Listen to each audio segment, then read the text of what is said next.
So ayan guys, for today's video, make sure na nakapag-download na kayo ng Netflix app sa inyong phone. So kapag meron na kayo guys Netflix, ang gagawin lang natin is i-open lang natin yung Netflix app. So kung wala pa kayong account guys, ganito yung lalabas. So tap lang natin yung get started. And then after nyan guys, maglalagay lang tayo or mag-create tayo ng ating email address. So ito na yung gagamitin natin guys dito sa account natin sa Netflix. So maglagay lang kayo ng email address. So make sure guys na accessible yung email address na gagamitin ninyo. And then after nyo mailagay guys yung email address, tap na natin yung get started. So may nag-send to guys na message sa ating email address. So i-check lang natin yung ating messages.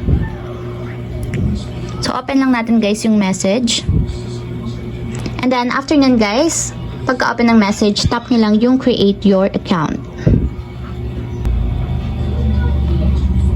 So ayun guys, kung makikita nyo naman is account created. So naka-log in and naka-sign in na tayo dito sa ating Netflix account. So meron na tayong account guys, and pwede na kayong mag-subscribe ng mga plans nila, starts at 169. So ayun lang guys, gano'n lang kasimple kung paano nga ba gumawa ng account sa Netflix.